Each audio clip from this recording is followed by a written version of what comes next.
प्राप्त प्रसंगी निवडलेला अभंग देहूतील मालकांचा आहे। या अभंगाद्वारे संतांचा महिमा प्रतिपादित असताना माझी वाणी अपुरी पडते असं तुकोबाराय म्हणतात। तुकोबारायाच्या वाणीचं माप काढायची कोणाची माय आली, किती उंच वाणी असेल ती। हरिभजनी हे ढवळिले जग, मोबाईल नव्हता, कम्प्युटर नव्हते, टीव्ही नव्हता, तरी महासत्ता असणारा देश अमेरिकेपर्यंत तुकोबारायांनी संप्रदाय नेऊन घातला। आता सगळं चालू आहे तरी 25% गाणे आहेत कीर्तनात।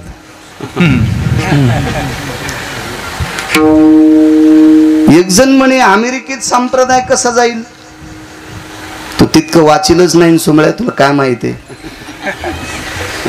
कारण पद्मश्री शंकर बापू आपेगावकर अमेरिकेत गेले।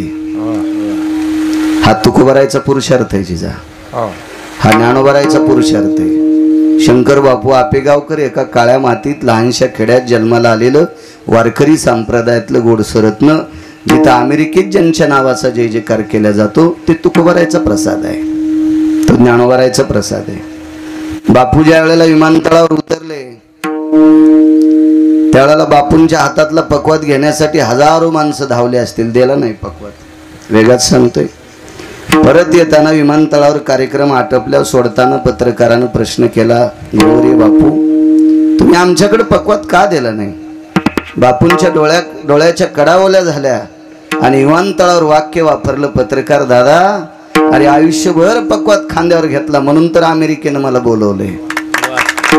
भक्तीचा सुगंध आहे वारकरी संप्रदायाचा। महासत्ता देश असणारा अमेरिका तिथपर्यंत वारकरी संप्रदायाच्या लहरी नेऊन पुरवल्या। या विश्वाच्या पाठीवर तुकोबारायच्या बाबतीत आणि छत्रपतींच्या बाबतीत बोलायचं झालं तर महासत्ता असणारा देश, उगवत्या सूर्याचा देश जपान, या देशामध्ये छत्रपती शिवाजी महाराजांना उगवता सूर्य म्हणून पदवी आहे। एवढा संप्रदाय विश्वभर पोचवला, त्या तुकोबारायची वाणी किती पवित्र असेल। आपल्या जिभेनं फार काय झालं तर एखाद्या दुकानाहून खताड गिताड उधार भेटन, गड्याला सांगितलं जा मग नाव सांग दुकानदाराला, तितकं देईल, पण दुकानदार हलणार नाही। 1,00,000-2 लाख रुपयाचं देईन पण हलणार नाही। महाराज तुकोबारायच्या वाणीनं यम हालत होता, तुकाराम तुकाराम नाम घेता कापेयम। एक पुरावा ऐका भाऊ, तुम्ही जा, तुम्हाला 2-4 कार्यक्रम येतं, 10 मिनिटात एक सांगतो पुरावा। बाकीची काळजी करू नका, कीर्तन कमी करत नाही, मला संध्याकाळी कीर्तन आहे। योग असा आला ज्यांचं नाव ऐकल्याच्या नंतर यम थरथर कापतोय, त्या नावात किती ताकद असेल। आपलं नाव जरी मोठं असलं, आप गए दुनिया डूब गई, आपल्या पश्चात आपल्या नावाचा काय विषय। फार काय झालं तर आपली पोरं धोरणात तिथं पुण्यतिथ्या करतील, धोरण संपल्या आपले पोट्टेही पुण्यतिथ्या करीत नाहीत। एक जणांनी बापास समाधी रानात केली, रान छान भाषाला ऐकलं, त्यांनी ते बेजे शिबी लावून समाधी खांदून फेकून दिली, कितीक दिवस राहील। महाराज चंद्र सूर्य येतोपर्यंत तुकोबारायच्या नामाचा प्रकाश आहे। नुसता यम थरथर कापत नाही तर यमाला कामाला लावलंय, काळ गुलाम सलाम करी तुक या घरी राबतच, एवढी मोठी व्याप्ती तुकोबारायची। आणि तरी त्यांनी म्हणावं माझी वाणी अपुरी पडती, त्या अर्थी संत किती मोठे असतात। भगवान शिवजीला पवित्र गंगेचं पाणी घालून चिताभस्म अर्पण करणारा एक भक्त होता, एक संत होता, एक साधू होता, ग्रस्ती साधू, लग्न केलेला होता। नित्यनेमानं देवाला स्नान घालायचं आणि चिताभस्म अर्पण करायचं। चिताभस्म म्हणजे मेलेल्या माणसाची राख। आपण एखाद्या माणसाला पेटवायला गेल्यावर घरी येऊन आंघोळ करतो, कारण हवनामध्ये विस्तवामध्ये ज्या वेळेला तांदूळ टाकतो, तूप टाकतो, गुळ टाकतो, समिधा टाकतो, त्यावेळेला त्याचं सूक्ष्मीकरण होत असतं, त्यावेळेला आपल्या शरीराला शुद्ध करत असतं।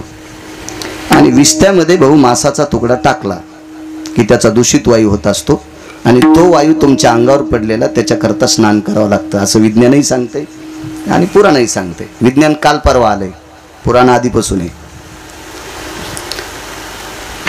पण ज्या वेळेला ती माणसाचं पूर्ण शरीर जळत असतं, तुका म्हणे रक्षा झाली आपोआप उजळला दीप गुरुकृपा, ती पवित्र होत असते आणि मग ती राख गंगेत टाकण्याच्या लायकीची होत असते, म्हणून गंगेत टाकत असतात. अशी राख चिताभस्म तो एक व्यक्ती भगवान शिवजीला लेप करत होता. रोज सकाळी स्नान करायचं, स्नान झालं की मशानभूमीत जायचं, मशानभूमीत गेलं की त्यानं तिथली ती पसाभर राख घ्यायची आणि घरी एक कोनाडा होता, त्या कोनाडा म्हणजे देवळीत, त्या देवळीत ती वाटी ठेवायची आणि त्याने आतमध्ये भगवान शिवजीला स्नान वगैरे घालायचं, पिंड पुसून काढायची आणि मग आवाज द्यायचा पत्नीला, लक्ष्मी भस्म घेऊन ये. आणि ती बाई अशी तात्काळ राहायची. मालकाचा आवाज आला की ती वाटी ती भस्माची घेऊन जात होती. ती काय अशी बाई नव्हती 2-2 घंटे शिवजीला पाणी घालून तो पप्याचा बाप उपाशीच ऑफिसला, अशी बाई नव्हती. ती नवऱ्यानं केलेला परमार्थ तिला प्राप्त होत होता, ती असं बाकी काही करतच नव्हती. आणि मला वाटतं ज्या बाईला आपलं जीवन साफल्य करायचं तिनं नवऱ्याला परमार्थात लावायचं. बऱ्याच बायका नवऱ्याला कापस सांभाळायला ठेवतात आणि ह्या सोहळ्यात जातात, अशा बऱ्यापैकी बायका आहेत, त्या त्यालाच सांभाळतात. खाल्लाकड्या पटीत वानेरला येतात बरं का, तू तिथंच राह. मला असं वाटतं अर्धा पण मात्या न घाम गाळता जर घ्यायचा असेल तर नवऱ्याला कामाला लावायचं, परमार्थातल्या त्याला पाठवायचं. मालक कीर्तनाला गेले की घरी बसल्या बसल्या बायकोला अर्ध येत असते. ती सात्विक बाई होती, ती तिचं घरचं काम व्यवस्थित करायची आणि मालकानं आवाज दिला की भस्माची वाटी नेऊन द्यायची. कर्मणोगती एक दिवस असा उजाडला, त्या गावात माणूस मरत नाही असा दिवसच नाही, पण योग असा आला की त्या दिवशी माणूसच मेला नाही भाऊ. आदल्या दिवशी आता चिताभस्म कोणाचं समर्पित करायचं? रिकामी वाटी कोणाड्यात ठेवली. नित्याप्रमाणे भगवान शिवजीला स्नान घातलं. ते दह्यानं असेल, दुधानं असेल, लोणी असेल, तूप असेल, थोडं प्रमाण असतं त्याच्यामध्ये, मध असेल, स्नान घातलं असेल. ती पिंड साळून का पुसून काढली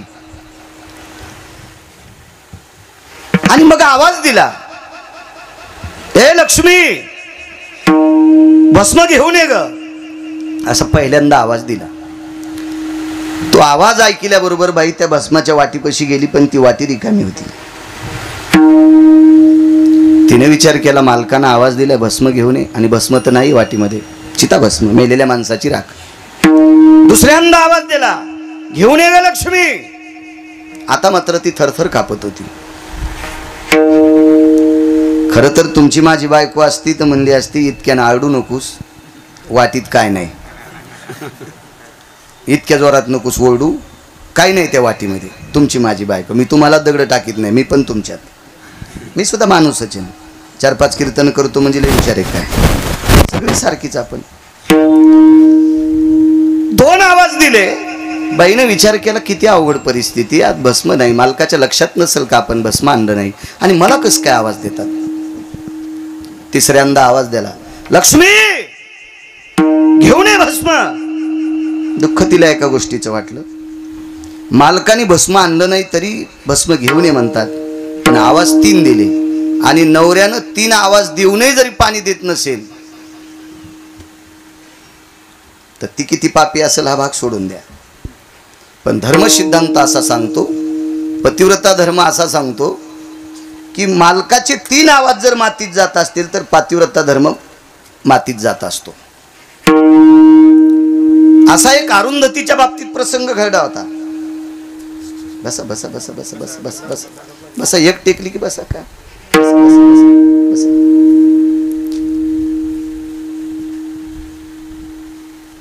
अरुंधतीला पाहण्यासाठी तिचे होणारे पती आले. चूक बोलतोय, अरुंधतीचे वडील आणि अरुंधती होणाऱ्या मालकाकडे गेल्या. त्यांना काही प्रश्न करायचे होते. मी काही लग्न करण्यासाठी तयार नाही आणि जरी बाबांचा आग्रह असल्यामुळे मी करते, पण माझे काही नियम आहेत, ते तुम्ही मान्य करत असाल तर मी तुम्हाला येऊन पुसते. आपल्यासोबत ज्याचं लग्न लागणार आहे त्या व्यक्तीनं भाऊ 3 चटाया टाकल्यात. तो होणारा नवरा आहे.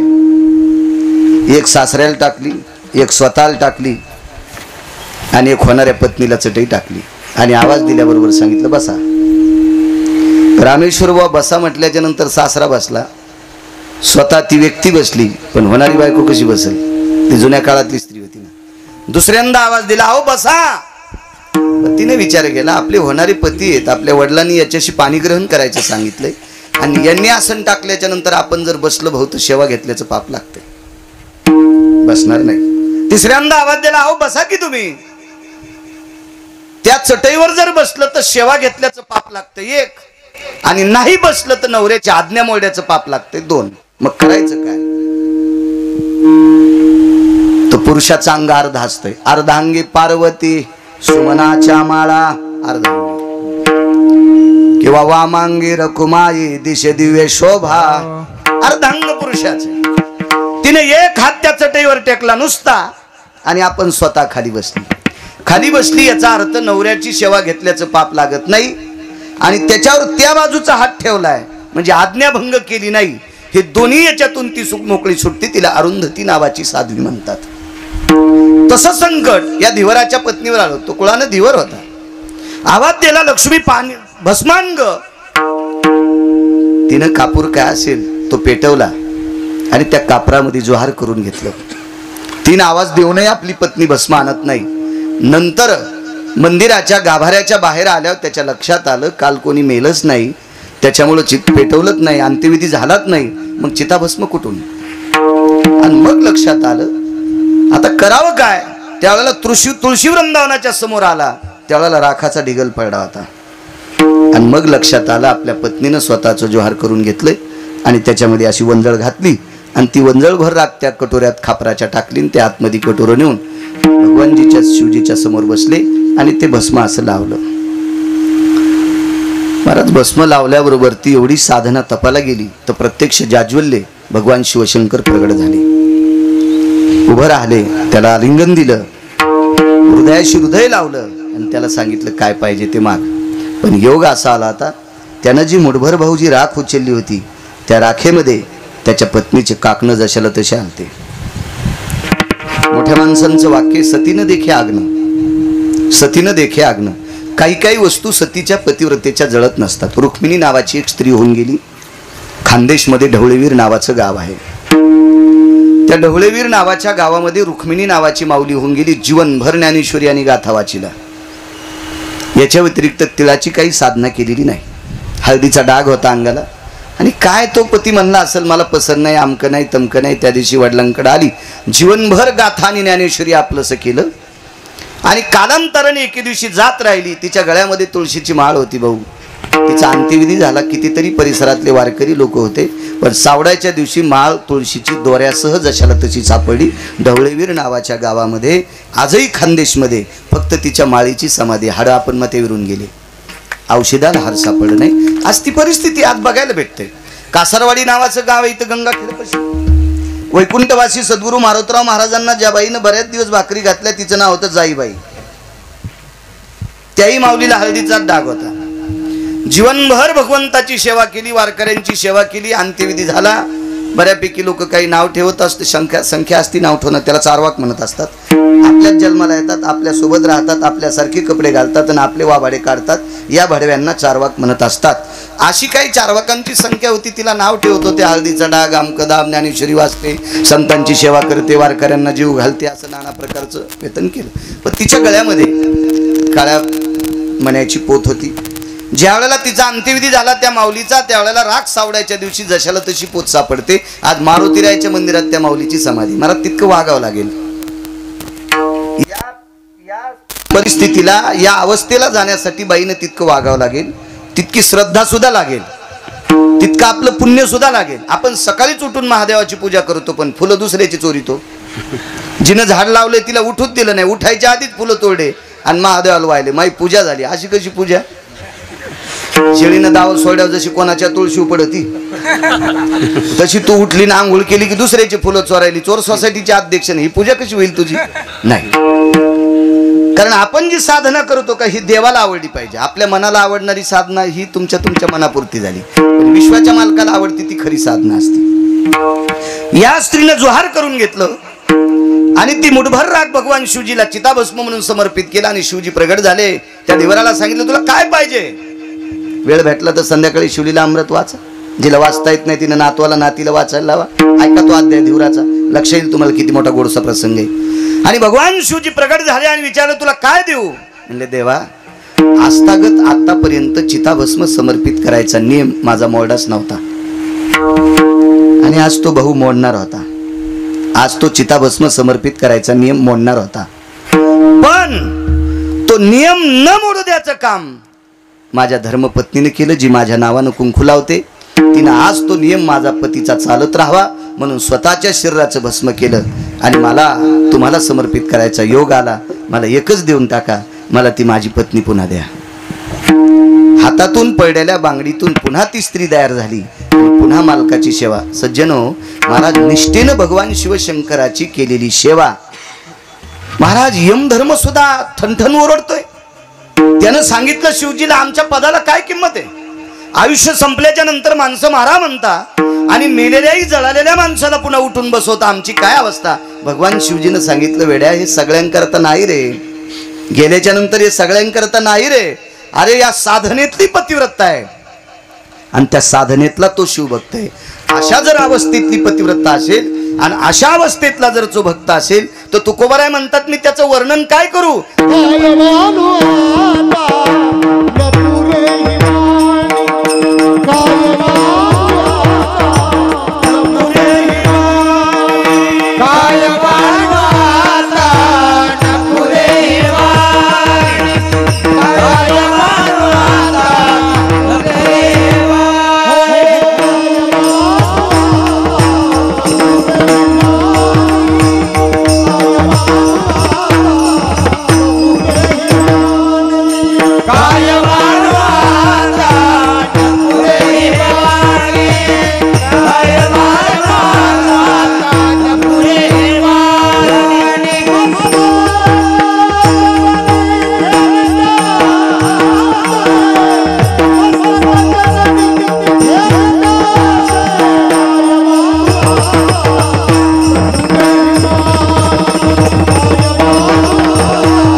परम पावन उत्सवाचं आयोजन आदरणीय सोपानराव उद्धवरावजी बिडवे एक छोट्या खाणी लहानशा काळ्या मातीत रोजच्या उपजीविकेपुरत्या अशा छोट्याशा कुटुंबात जन्म घेतलेलं एक साधं व्यक्तिमत्व सोपानराव. आपल्या स्वतःच्या हिमतीवर एक लहानसा उद्योग स्थापन केला. त्या उद्योगाचा बऱ्यापैकी असा विस्तार झाला आणि त्यांच्या उपजीविकेकरता मान सन्मान प्रतिष्ठा अधिष्ठान सर्व गोष्टी करता गोडस त्या उद्योगातून त्यांना ती प्राप्ती झाली आणि ती प्राप्ती धर्मकार्यासाठी खर्च करण्याचा योग सद्बुद्धी विटेवरच्या मालकांनी त्यांना दिली. असे ते सोपानरावजी उद्धवरावजी बिडवे त्यांनी या कार्यक्रमाचं आयोजन केलं. पाठीमागे मी MIDC मध्ये शेंद्र्याला ज्या वेळेला कीर्तनाला गेलो, रौप्य महोत्सव होता तिथेही मला सोपानराव भेटले. बऱ्यापैकी अस्तित्व आहे तिथं चांगल्या प्रतीचं स्वतःचं ग्रह आदी करून गोड असा अधिष्ठान एका छोट्या खाणी काळ्या मातीची नाळ असलेल्या कुटुंबात जन्माला आलेलं एक छोटंसं व्यक्तिमत्व. पण आपल्या स्वतःच्या कर्तृत्वावर उद्योगम वर्धनते लक्ष्मी. आणि भगवान शिवजीनं माझ्या ज्ञानोबाराय तुकोबारायांनी नामदेवराय चोखोबाराय नाथबाबा सावता महाराजांनी गोडसा अशा प्रकारचं त्यांना आशीर्वाद दिला आणि त्या आशीर्वादाच्या बळावर ते त्यांच्या अस्तित्वात गोड आपल्या कुटुंबासाठी गोड अवस्थेत आहेत. असाच कायमस्वरूपी भगवान शिवजीचा ज्ञानोबाराय तुकोबारायचा विटेवरच्या मालकांचा आशीर्वाद सोपानरावांना लाभो ही भगवंताच्या चरणी प्रार्थना. राजकीय क्षेत्रातलं नाविन्यपूर्ण रत्न या परिसराला लाभलेलं सर्वांच्या अंतकरणातलं तनामनातलं विद्यमान आमदार आदरणीय बबनरावजी भाऊ ते सुद्धा आजच्या कार्यक्रमाला सोपानरावांचं प्रेम आधी करून त्यांच्या कुटुंबावर असलेली बहुविषयी आस्था ही लक्षात घेऊन आदरणीय बबनरावजी भाऊ सुद्धा या ठिकाणी आजच्या कार्यक्रमाला आले. बबनराव सुद्धा कोटी कोटी धन्यवाद. आणि वाढदिवसाचा काल त्यांचा टप्प्यात आहे. त्यानिमित्ताने आता रोजची रोज प्रत्येक जण येऊन तर तिथं भेटू शकत नाही, तुम्हालाही वेळ मिळू शकत नाही भाऊ, तितका तुमच्या पाठीमागं सुद्धा व्याप आहे. मग आज अभिष्ट चिंतन सोहळ्याच्या निमित्तानं आम्हा सर्व वारकऱ्यांच्या वतीनं, यजमानांच्या वतीने, उपस्थितांच्या वतीनं भाऊ तुम्हाला कोटी कोटी धन्यवाद. आजच राजकीय क्षेत्रात गोड अशा प्रकारचा राजाश्रय मिळो आणि मिळालेल्या राजाश्रयानं जनतेची सेवा करण्याचा योग तुमच्या अंतःकरणात येऊ ही भगवंताच्या चरणी प्रार्थना करतो. आणि तुम्हाला आता पुढच्या कामाला सुट्टी देतो. विठाला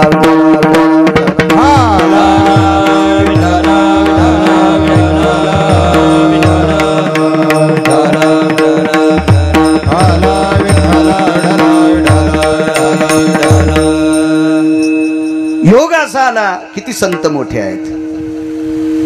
उपस्थित कार्यक्रमाचं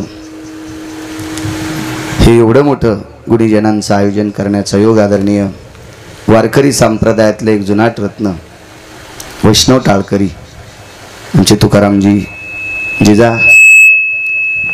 गोड अशा प्रकारचं नियोजन जिजांनी केलं स्वपनरावांच्या वतीने. जिजा तुम्हालाही धन्यवाद. आदरणीय गायन क्षेत्रातलं तज्ज्ञ रत्न, मला असं वाटतंय भाऊ एखाद्या वेळेस काकडे महाराजांचा एखादा गुणगौरव सोहळा तुमच्या अध्यक्षतेत करावा.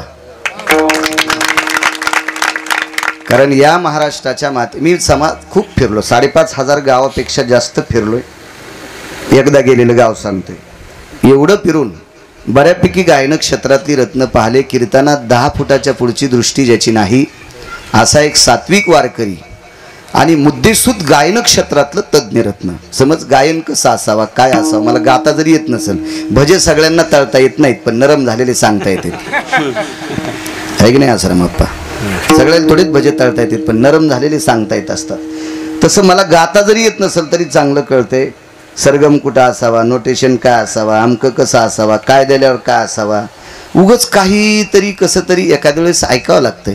पण मुद्देसूद आणि काटेकोरपणाने मला असं वाटतंय हजारो विद्यार्थी घडवायचं जे केंद्र असेल, अशी वाणी असेल, असे आमचे आदरणीय शिवाजी महाराज काकडे. आणि आपल्या परिसरातले, आपल्या तालुक्यातले भाऊ एखाद्या वेळेस जर आयोजन केलं तर गुणगौरव सोहळा त्यांचा आपण गायन क्षेत्रातला एक वारकरी म्हणून करू तुमच्या अध्यक्षतेत. हे चांगलं होईल. त्यांचा गुणगौरव सोहळा करावा असं त्यांना जरी आवडत नसेल, पण असा गुणीजनाचा गुणगौरव सोहळा सुरू झाल्याच्या नंतर भविष्यात पुन्हा अशी कोणी रियाज करतील, साधना करतील आणि ती साधना करून रामेश्वर महाराज पुन्हा पुन्हा पुन्हा पुन्हा पुन्हा पुन्हा आपल्याकडे वारकरी जन्माला येतील आणि हा धर्म कायमस्वरूपी टिकत राहील. म्हणून दिवसभर आऊत हाणणाऱ्या बैलाची जोत सोडायच्या अगोदर त्याच्या पाठीवर थाप टाकतात. दिवसभर आऊत वळल्याच्या नंतर बैलाच्या पाठीवर थाप मालकानं टाकली तर बैल शेपूट करतंय. बैलाला सुद्धा थाप आवडती, माणसाला का आवडत नाही? माणसं जर झालं होईल. तसेच आमचे मारुती आबा गायन क्षेत्रातलं तज्ज्ञ रत्न, त्यांच्या बाजूला आमचे बंडू महाराज आणि आमचे बळीराम महाराज आणि आकाश महाराज कीर्तनकार सातोनकर, आदरणीय अशोक महाराज असतील, चतुर्भुज महाराज असतील. मस्तक माझा पायावरी या वारकरी संतांच्या उपस्थित आज बरेच अशोकरावजी सुद्धा आलेले आहेत, शिवाजी भाऊ आहेत, 1 मिनिट, आसाराम आप्पा आहेत, चे बालू काका आहेत, आदी करून बरीच सर्व मंडळी आहे. सर्वांना उपस्थित पंचक्रोशीतून आलेला श्रोतावर्ग तुम्हा सर्वांना प्रणाम करतो.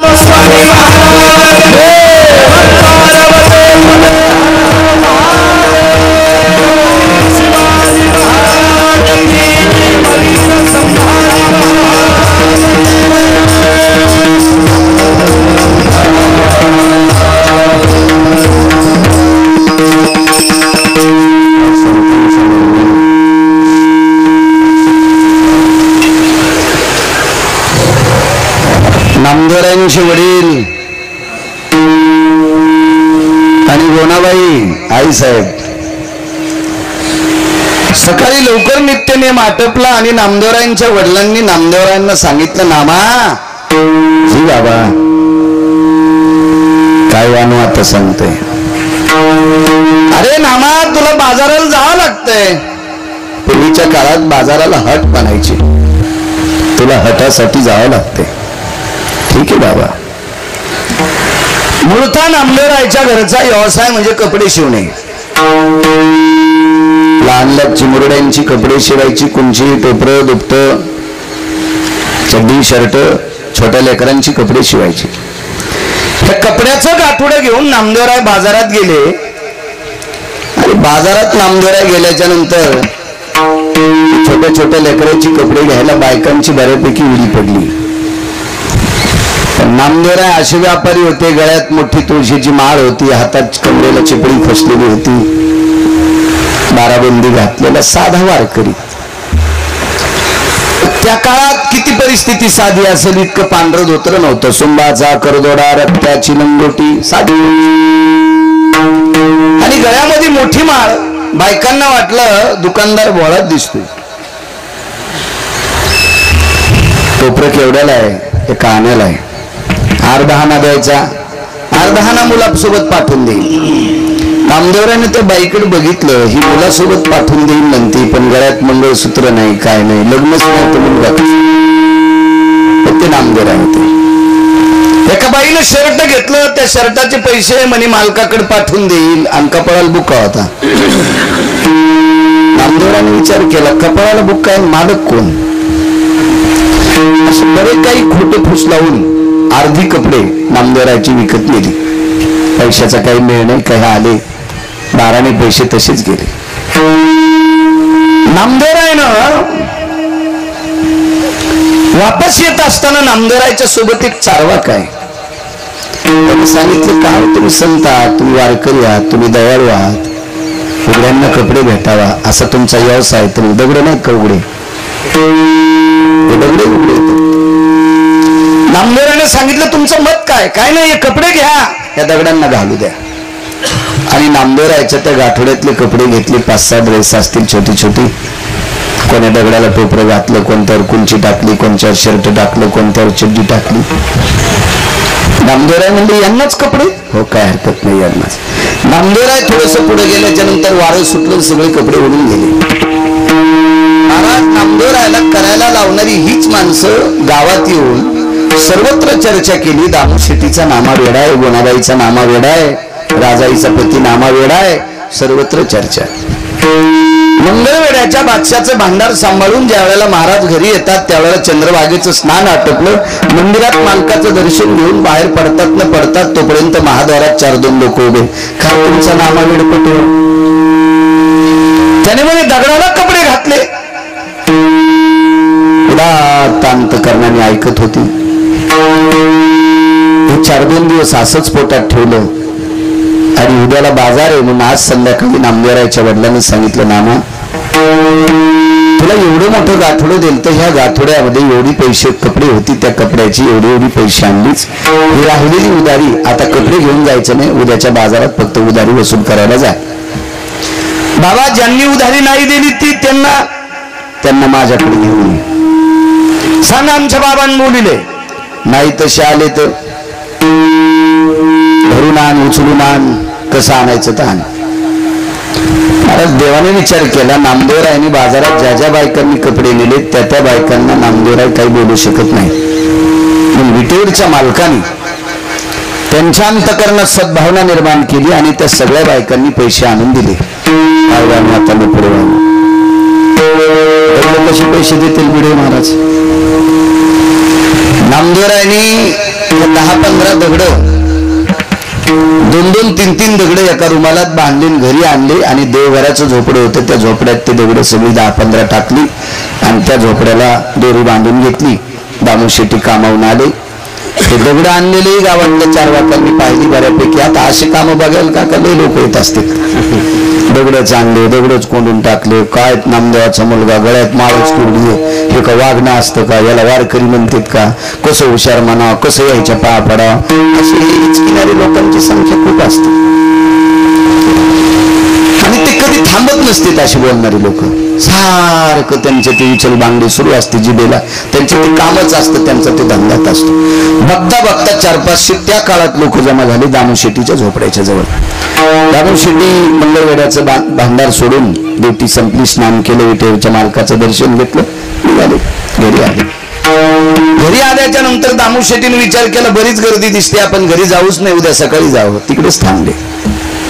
महाद्वारात रात्र काढली. दुसऱ्या दिवशी सकाळी पुन्हा स्नान आटोपलं, देवाचं दर्शन घेतलं. लोक हजरच घरापुढे. आल्याच्या नंतर नामदेवराव बाहेरच होते. बाबा ज्या ज्या बायकांनी कुंची टोपरं दुपटा शर्ट चड्डी विकत घेतली त्या बायकांनी पैसे आणून दिले, पण ज्या ज्या लोकांनी पैसे दिले नाही त्यांना धरून मी कोंडून टाकले.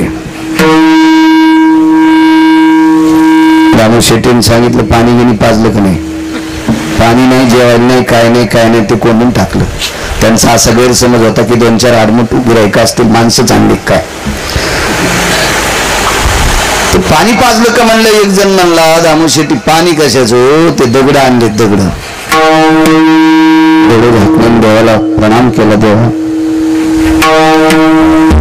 आमच्या कुळाचा हसू का केलंस देवा, काय जीवनात वाईट केलं रे की जेणेकरून तू आमच्या कुळाचा हसू करतोस. आणि नामदेवरायने आपल्या वडिलांना सांगितलं बाबा चला ते पैसे न देणारे बघा, उधारी देत नाहीत बघा, कोणून टाकली. झोपड्याच्या ताटव्याची दोरी सोडून ताटव्या उघाड्याबरोबर 15ला 15 दगड सोन्याचे झाले. बरोबर 15ला 15 दगड सोन्याचे झाले. त्यावेळेला जी लोक हसत होती का काका, त्याच लोकांना वाटत होतं अर्धा तरी दगड आपल्याला भेटावं.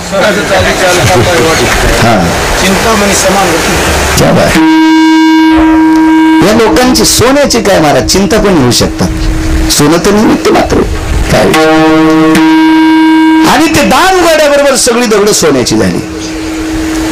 दामू शेट्टीने सांगितलं मामा कशाला आपल्या घरात, जिथून आणलं होतं तिथं नेऊन टाका. नामदेव महाराज ज्या डोंगरावर दगड टाकायला चालले त्या डोंगरावर हे गावातले हसणारे लोक आधीच जाऊन बसले. दगड टाकला की आपणच घ्यायचा. आपण नामदेवरायाच्या हातातून दगड सोन्याचा खाली पडला की तो दगड होत होता, आणि त्याने हातात उचलून घेतला की ते सोन्याचा होत होता. हे निष्ठावंत नामदेवरायांची ताकद होती महाराज. आणि ते तुकोबाराय जगद्गुरु तुका अवतार नामयाचा. तुकोबारायची म्हणावा आम्ही ज्या कुळात आहे यांनी या संतांनी हात लावल्याबरोबर दगडाचं सोनं होतंय. व्याप्ती ज्यांच्या जीवनात त्यांचं काय काय म्हणून वर्णन करावा, म्हणून पाय ठेवणंच उचित मानतो. म्हणून पहिल्याकडे काय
त्यांच्या पायावर डोकं ठेवणं उचित.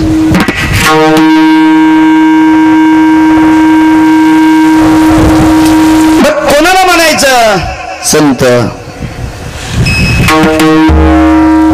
महाराज वैराग्याचं टोक ज्याच्या पुढे जन्माला आलं त्या व्यक्तीचं नाव होतं वाली आणि पुत्राचं नाव होतं अंगद. वाली या संत यादीत येऊ शकत नाही. दोन टोक पहा. कृता युगात वालीच्या पोटी अंगद जन्माला आला आणि द्वापार युगात अर्जुनाच्या पोटी अभिमन्यू जन्माला आला. संत म्हणायचं कोणाला? कसे होऊ शकतात संत? गळ्यात माळी घातल्या म्हणजे संत का? टिळा टोपी माळा हे देवाचे गबाळ वारी करतो म्हणून संत का? ज्ञानोबाराय तुकोबारायच्या 16 गाडीचे ड्रायव्हर बऱ्यापैकी मुसलमान आहेत आणि 20 वर्षापासून त्याचे तर्क वारीला येत. हे कशी वारकरी होऊ शकते? नाही. महाराज एखादा व्यक्ती सतत पंढरपूरला जाऊ येऊ करतो म्हणजे वारकरी आहे का? झाडावरी मुंगळा करीवेर झारा तैशा करी वाऱ्या पंढरीच्या. बरेच मुंगळे खालून शेंड्यावर जातात आणि शेंड्यावरून पुन्हा खाली बुडाले येतात. वारकरी ठरव. वारकरी तत्व सांभाळतो तो वारकरी असतो. नेमकं महाराज म्हणायचं कोणाला? महाराज अंगद ज्याच्या पोटी जन्माला आला तो सामान्य पुरुषार्थी नव्हता. पंढरपुरातल्या मालकाला त्याला मारण्यासाठी लपून मारावं लागलं. सरळ सरळ मारता येत नव्हतं प्रभू रामचंद्राला. एवढा वाली प्रभावशाली होता. महाराज या विश्वावर अधिराज्य निर्माण करणारा 14 चौकड्याचं राज्य ज्याच्याकडे असा रावण जनक बगलामध्ये 4 दिवस ठेवला. वाली किती मोठा असेल पण महाराजांच्या यादीत येऊ शकत नाही. आणि अर्जुन अभिमन्यूला जन्म झाला. दोन्ही ग्रस्ती येत पण अर्जुन महाराजांच्या मर्यादेत येऊ शकतो कारण ही भजन करत होती. पांडवांनी वनवासात पण भजन केलं काकडे बुवा.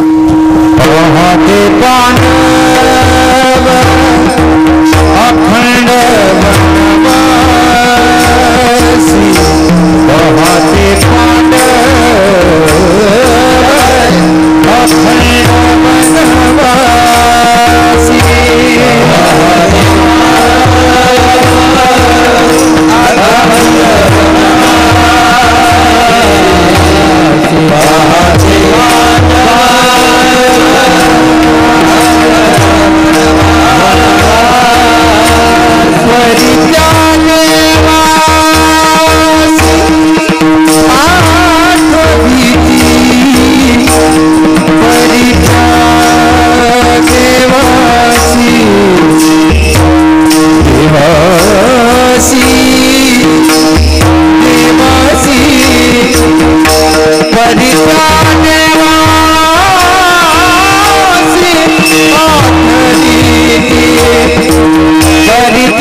सोबत पकवाद वाजवणं म्हणजे बिना तलवारीची कुस्ती आहे बापू. ती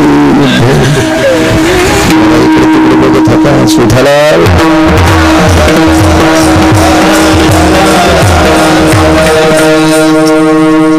यायचं गाणं म्हणजे सोन्याचं दुकान आहे राजा.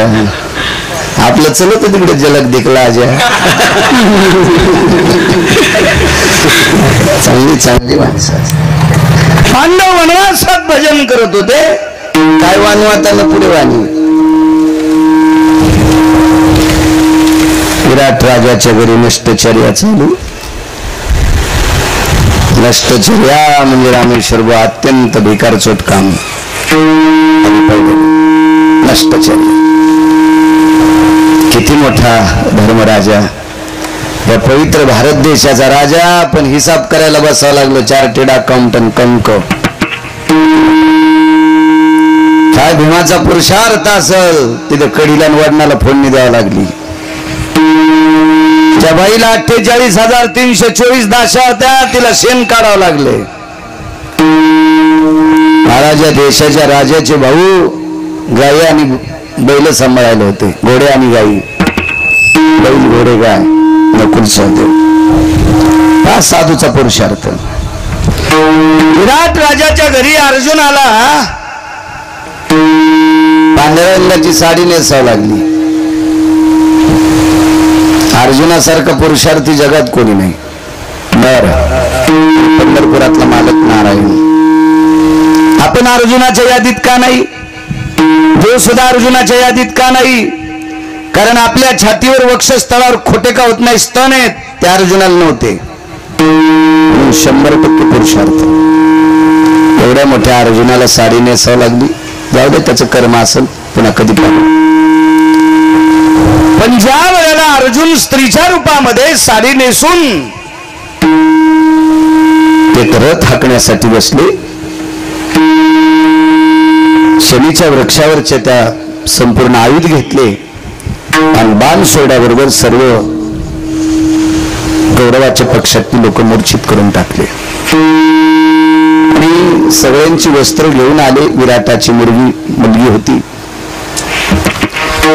उत्तरा आणि मुलगा होता उत्तर.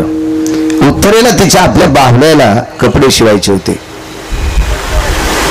2 वस्त्र नाही काढले. द्रोणाचार्याचं भीष्माचार्याचं वस्त्र घेतलं नाही अर्जुनानं. उत्तराला सांगितलं, उत्तरा, ए उत्तर, त्या दोघांची घेऊ नकोस. एक आमचे गुरु आहेत आणि एक आमच्या कुळातली वरिष्ठ व्यक्ती, यांचे वस्त्र घेऊ नकोस. का त्यांच्या पायावर डोकं ठेवायचं, त्यांचं वर्णन करण्यापेक्षाचा पुरावा आहे का? विराट राजाला आनंद वाटला. ते 12 महिने संपून गेलते. 2.5-3 दिवस शिल्लक होते. पंढरपुरातल्या मालकानं सरस्वतीची विनंती केली आणि सरस्वतीला सांगितलं, पंचांगातल्या अक्षराचा बदल कर, त्याला 13 दिवसाचा 15वाडा म्हणतात. ते 2.5 दिवस पांडवाला पुन्हा 12 वर्ष वनवास आणि 1 वर्ष अज्ञातवास झाला असता. कृपा मालकाची. विराट राजा प्रसन्न झाला आणि प्रसन्नपणात अर्जुनाला सांगितलं, अर्जुना, माझी उत्तरा तुम्हाला देऊन टाकतो. उत्तर पुत्र होता आणि उत्तरा कन्या होती. मला साधू तो कसं येतं लक्षात घ्या.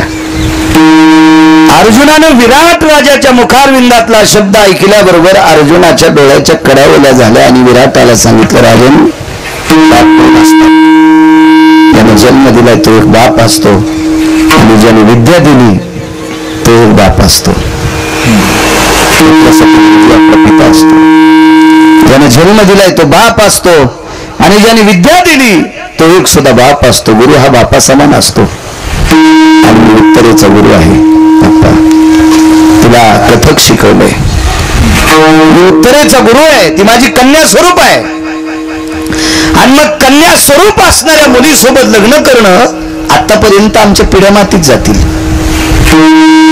दोन्हीतला फरक. पाठीमागे जा आता कृता युगात. या अर्जुनाला अभिमन्यू नावाचा पुत्र. महाराज, तात्विक लोकांची सिद्धता किती मोठी असते. महाराज, संकल्प सुटला, देव केली, मुलगी कशी वाऱ्यावर सोडता येईल. म्हणून धर्मराजानं अर्जुनाला सांगितलं, अर्जुना, विद्या दिलेली मुलगी जरी लेकी समान असेल पण सून सुद्धा लेकी समान असते. मग अभिमन्यूला करून द्या. आणि उत्तर अभिमन्यूची पत्नी म्हणून स्वीकारली. हे महाराज, तात्विक लोकांचं वागणं हे संतांच्या दर्जाची लोक असतात. अभिमन्यू सारखा पुत्र आहे. इकडे वालीला अंगदा सारखा पुत्र आहे. महाराज, प्रभू रामचंद्राला मान खाली घालावं लागली. प्रभू रामचंद्राने अंगदाला सांगितलं, अंगदा, प्रभावशाली पुरुषार्थी आहेस, तुला लंका देऊन टाकतो. अंगदानं देवाला सांगितलं, देवा काय लंका देतं मला आणि काय मोठेपणे. अरे, रावण मेल्याशिवाय लंका भेटते का? रावण मारायला तुम्हाला कठीण आहे प्रभू, आमच्यासाठी फार सोपं आहे. माझ्या बाबानं रावणाला 4 समुद्राच्या आंघोळी करूस तर बगलात ठेवतो आणि रावणाच्या नाभिकमळात बाण मारला की रावण मरणार हेही माहित होतं. पण आमच्या बाबानं सगळाच जर रावण दाबला असता तर बेंबी फुटली असती, रावण त्याच वेळेला मेला असता, लंकेचं राज्य वालीकडे आलं असतं आणि वालीच्या पश्चात राज्य मला प्राप्त झालं असतं. हे आम्हाला काही नको म्हणले, आम्हाला जीवनभर तुझं भजन करायचं. तरी पण एवढा पुरुषार्थी अंगद असताना वाली हा पारमार्थिक योगात का येत नाही, त्याला मारावं का लागलं, असं श्रुतीला ज्या वेळेला प्रश्न केला त्याने स्वतः विचारलं श्रुतीला. इथं अर्जुनाची ही ख्याती वाढते. अर्जुनाला मोठी मोठी लोक मानतात. अर्जुन झोपी गेल्याच्या नंतर त्याच्या अंगावरचे रोम कृष्ण कृष्ण म्हणतात. त्यानं अभिमन्यूला जन्म दिलाय द्वापार युगात. मी अंगदासारख्या व्यक्तीला जन्म दिलाय. महाराज विश्वाच्या मालकाला ज्याच्या पुढे मान खाली घालावा एवढा पुरुषार्थी माझा अंगद नावाचा पुत्र आहे, पण मी साधूच्या यादीत का येत नाही. अर्जुन साधूच्या येण्यासाठी बहुती तपश्चर्या ते वागणं होतं आणि वालीची तपश्चर्या का भंग, तर वालीनं लहान्या भावाची पत्नी हरण केली.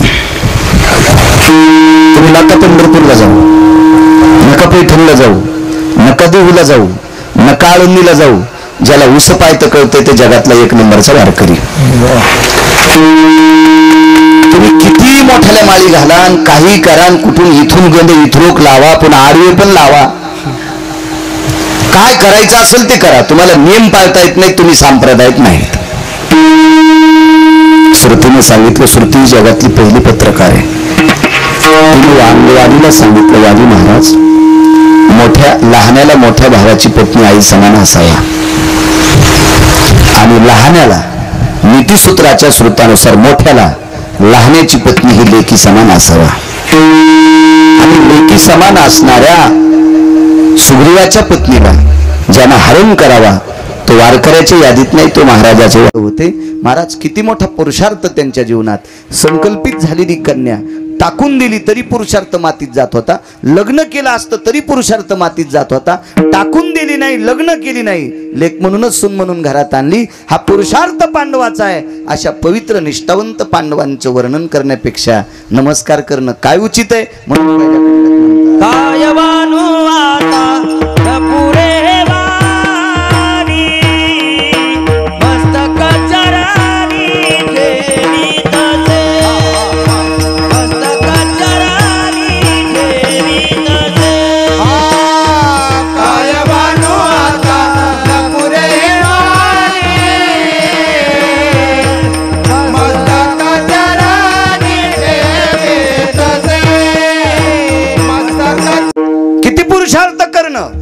कर्णाच्या रथावर एक सर्प आला. सापाचं नाव सांगता येईल? तुम्ही किती भागवत ऐकलेत आतापर्यंत? कर्णाच्या रथावर युद्ध करता करता आलेल्या सर्पाचं नाव सांगता येईल का? कुंटल कुंटल कापसाच्या वाती वळल्यात तुम्ही भागवतात. त्या सर्पाचं नाव आहे अश्वसेन नावाचा सर्प. हा अश्वसेन नावाचा सर्प वरी चढला. सारिणी आणि संगिनी नावाच्या दोन बहिणी होत्या. यायचा काय दोष आहे बिडे महाराज, आमच्यात लोकायला पाठ नाही. कारण काय झालंय, आमचं भागवत पाहून वाचवा सांगायचं असतंय. इथे सुख सांगतात राजा परीक्षिते, अजामिळ नावाचे ब्राह्मण होते बरं का. काय पोहे घेऊन गेले बरं का, आणि काय ते पोहे चविष्ट होते बरं का. आणि त्या चवीला देव भुलला बरं का. गाव सोन्याचा द्याला, त्याला 16,108 बायका होत्या रे. एकीला बी पोहे करता येत नव्हते का. पोह्यासाठी नाही, तो एक सद्गुण वेगळा आहे. सुख सांगतात राजा परीक्षिते, काय ते बघा सुदामदेव ब्राह्मण होते बरं का. लागली फॅन चालू झाला आणि वहीचं पान पलटिलं. अजामिळ नावाचा ब्राह्मण होता बरं का. लगेच भागवत जालना सोडून संभाजीनगरला. मधात रेल्वे थांबलीच नाही जालन्याला, डायरेक्ट संभाजीनगर. असं नसतं रे सुमळ्या. सारिणी आणि संगिनी नावाच्या दोन सर्पिणी. महाराज काही देवाला सुद्धा लाजवतील इतकी पुरुषार्थी लोक होऊन गेली. देवाला सुद्धा. सारिणीचा पुत्र अश्वसेन, सारिणी नावाच्या सर्पिणीचा पुत्र अश्वसेन. इतकाच लक्षात घ्या. संगिनीचं पुन्हा पाहू कधीतरी. सगळ्या गोळ्या एकखट्या घेतल्यावर ऍक्शन येत असतं. इथं कोणी भागवत सांगत असेल त्याने हे भागवतात पाहायचं नाही बरं का. पुन्हा माझ्या नाव अंधगड फोडतात. इति श्रीमद भागवते पुराणे नैवम गिरगावकर कथितम को भवा. नुसतं हाच होऊन जाईल, दुसरीकडे पहा काहीतरी, त्यासाठी वेगळी पुराण आहे. पण प्रसंग भागवतातला आहे. सारिणीचा पुत्र अश्वसेन नावाचा सर्प कर्णाच्या रथावर चढलाय. युद्ध अर्जुनाचं आणि कर्णाचं चालू आहे. मग अर्जुनाच्या रथावर का दिलं नाही? कारण अर्जुनाच्या रथावर अग्नीचं अस्त्र होतं आणि अग्नीच्या ठिकाणी सर्प टिकत नाही. कर्णाकडे गेला आणि कर्णाच्या कानात आवाज दिला, राजा तुला जर इंद्रप्रस्थाचं हस्तनापूरचं राज्य पाहिजे असेल तर मला मदत कर. मला अर्जुनाच्या रथावर जाता येत नाही. आपा इमानदारी किती होती पान. त्याला राजे म्हणतात. मला अर्जुनाच्या रथावर जाता येत नाही, पण अर्जुनाला मारण्याची ताकद माझ्यात आहे, तुझ्यात नाही. काय करावं लागेल? तुझ्या बाणावर मला बसू दे आणि तुझ्या वेगानं बाण मारल्याच्या नंतर मी त्या बाणाच्या सोबत अर्जुनाच्या अंगावर जाईन आणि अर्जुनाला चावन. दोघांचे शत्रू एकच आहेत. अश्वसेन सर्पाचा शत्रू अर्जुन आहे आणि कर्ण महाराज तुम्ही कौरवाच्या पक्षात असल्यामुळे तुमचा एक शत्रू अर्जुन आहे. जय प्राप्त होईल, चंद्र सूर्य तोपर्यंत नाव राहील. अर्जुनान काय सांगावं, कर्णान काय सांगावं? कुटील, नालायक, हरामखोर. अरे सुराचं बाहुत्व, सुराचं वर्षत्व त्याच्या बाहुत असते. तुझ्यासारख्या किरडाला हातात घेऊन युद्ध नाही करणार. चल उतर खाली. श्रुतीने विचारलं अश्वसेन सर्पाला, कर्ण हा लढतोय विरोधात म्हणून शत्रू आहे, तुझा शत्रू का? सारिणी नावाची सर्पिन हवन चालू होतं. ती सावित्री नावाची सर्पिन तिथला प्रसाद ग्रहण करण्याकरता आली आणि चुकून अर्जुनानं तारुण्याच्या वयात एक चूक केली. अर्जुनानं बाणाच्या टोकावर ती सर्पिन उचलली आणि फेकल्याबरोबर ती सर्पिन हवनात पडली. पण तिच्या पोटातून जो पुत्र पडला तो अश्वसेन नावाचा सर्प आहे. त्यानं कर्णाला सांगितलं, श्रुतीला सांगितलं, श्रुती माते माझी माय जळताना मी पाहिली. यानं जाळली माझी माय, माझी माय यानं जाळली, माझ्या देखता जाळली. मी डोळ्यानं पाहिलं माझी माय जळताना. या अर्जुनानं जाळली, याचा बदला घेण्यासाठी मला याला मारायचंय. पण इंद्रे देला विजयी रथ, अग्नी सहस्र बाण देत. या सगळ्या गोष्टी,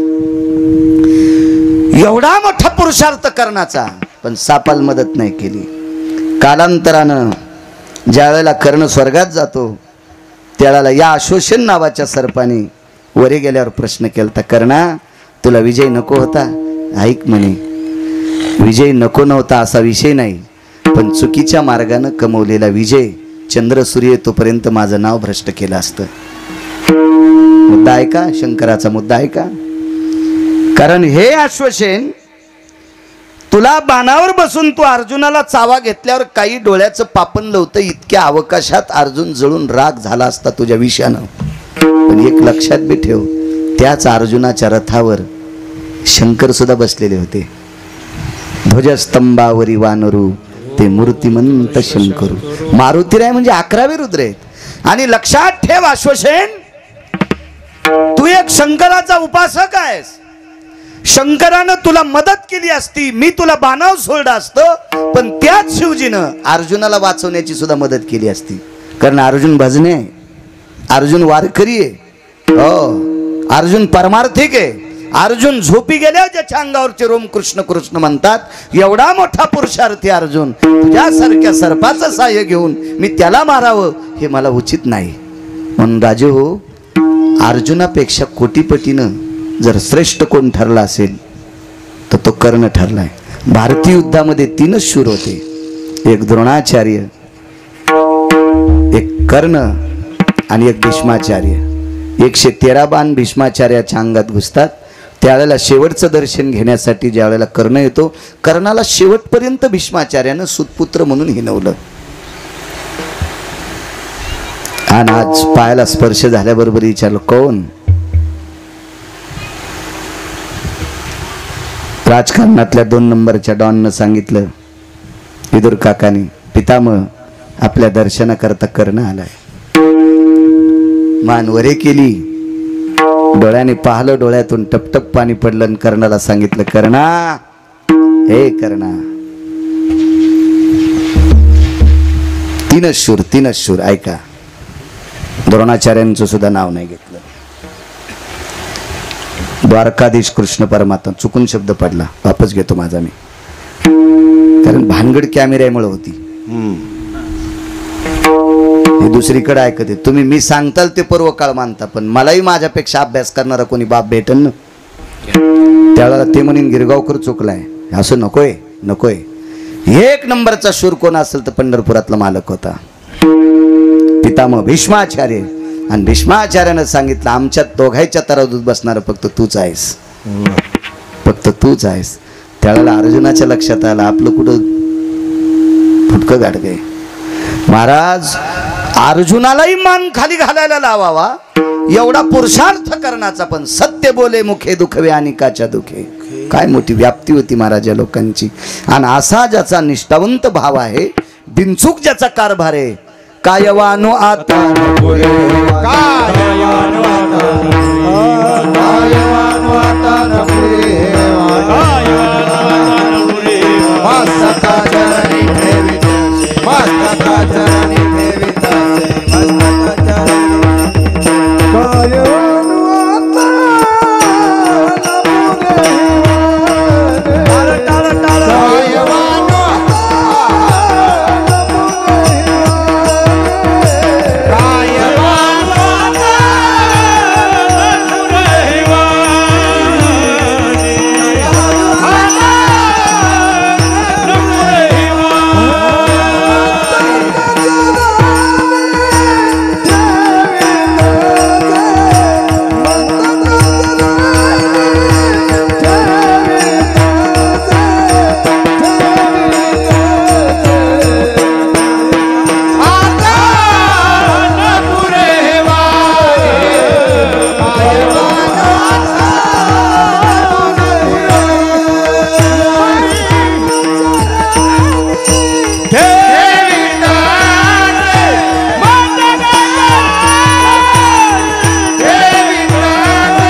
छोटासा 10 मिनिटाचा प्रसंग सांगतो.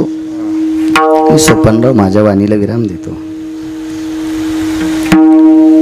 भगवान प्रभू रामचंद्र समुद्राच्या तीरावर आले. एका ज्योतिर्लिंगाचा अधिष्ठान सांगतो, पूर्णविराम करतो. समुद्राच्या तीरावर आले. भगवान प्रभू रामचंद्रानं विचार केला आपण शिवलिंगाची स्थापना करायची.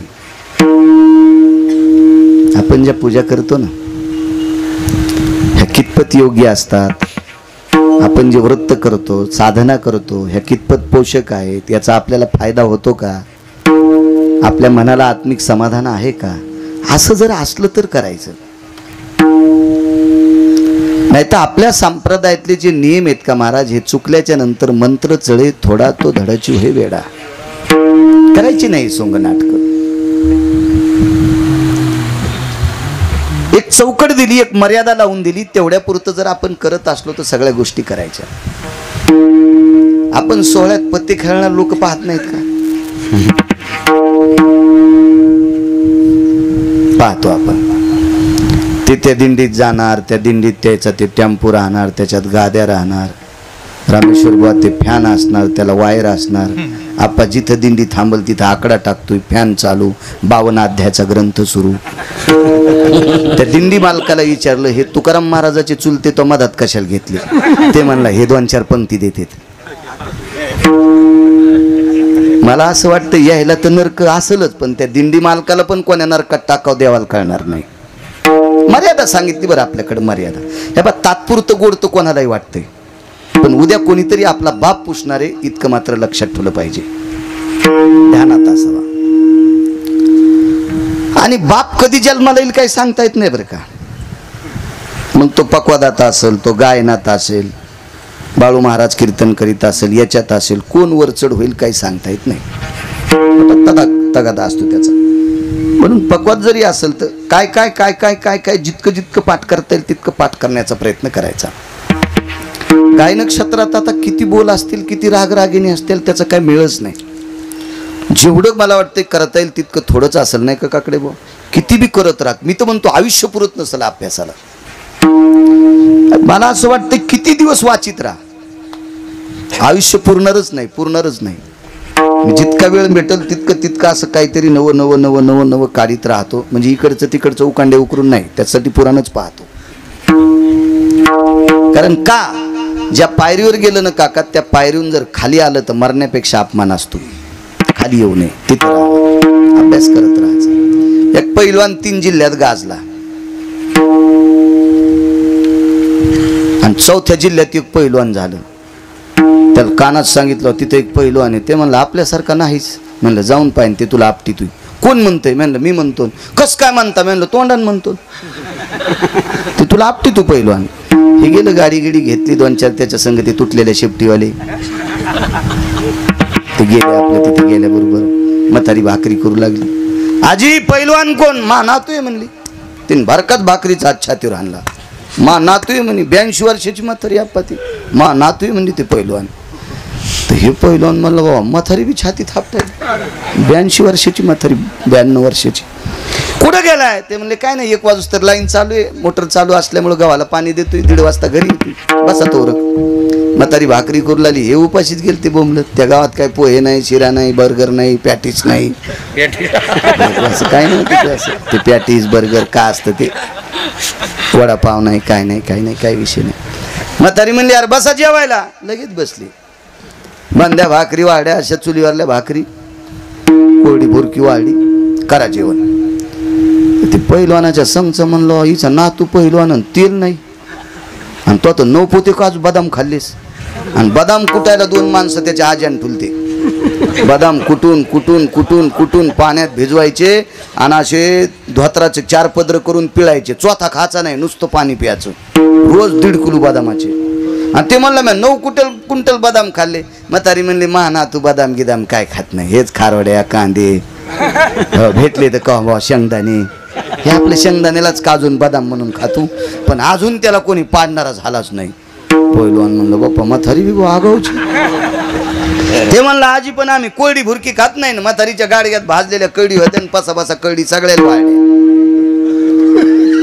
तर ते पैलवान म्हणलं आजी याचं ते घाण्यात न्यावं लागतात. ती म्हणली आमच्या इथं घाण्यावर जायला कोणी रिकामं नाही आणि आरड घ्यायला कोणी नाही. माझ्या सुना कामाला असतात रानात आणि मी भाकरीचं 2 टायमाचं करते. आरड गिर आम्हाला ज्याला तेल आवडलं का ते कळडीत पिळीत आहे.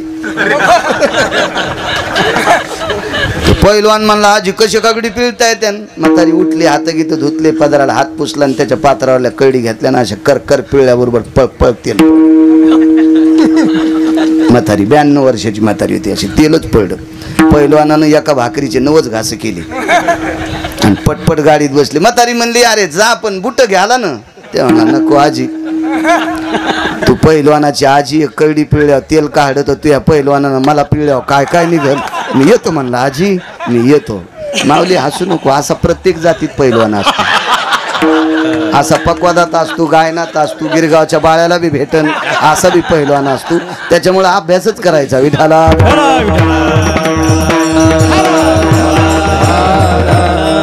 राजकारणात बी असतो. कवा काय जन्माला येईल काय सांगताच येत नाही. चला काय सांगू लागलो, एका शिवजीची स्थापना करायची.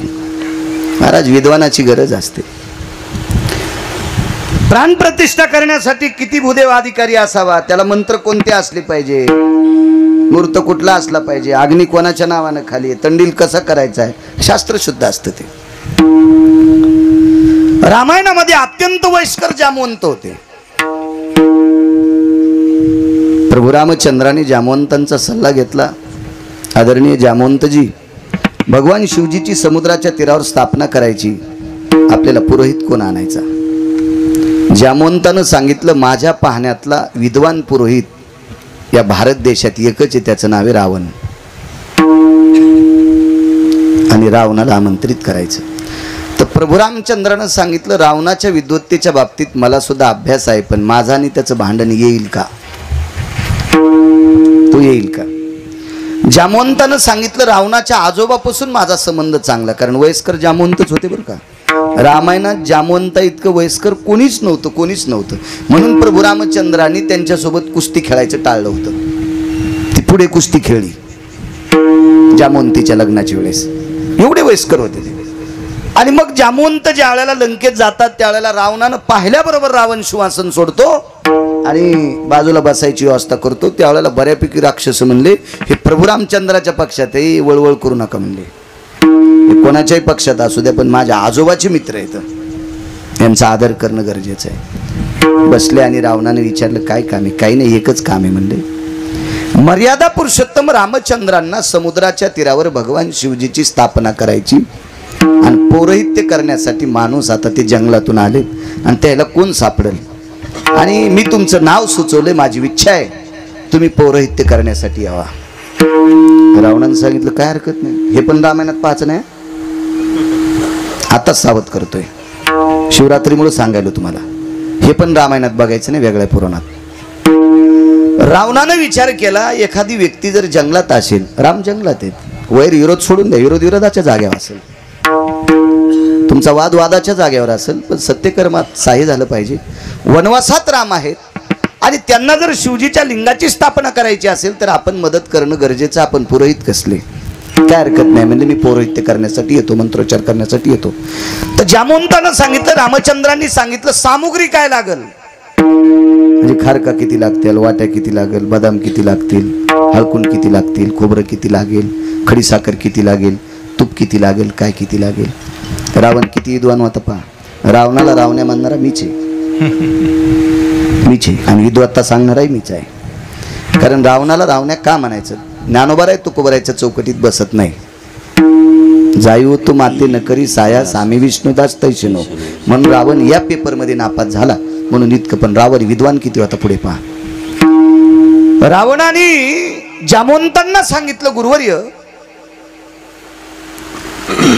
एखादा यजमान जर वनवासात असेल आणि त्याला जर देव करायची इच्छा झाली असेल तर त्याच्या देवाला जे साहित्य लागते ते पुरोहितानं पुरवायचं असते.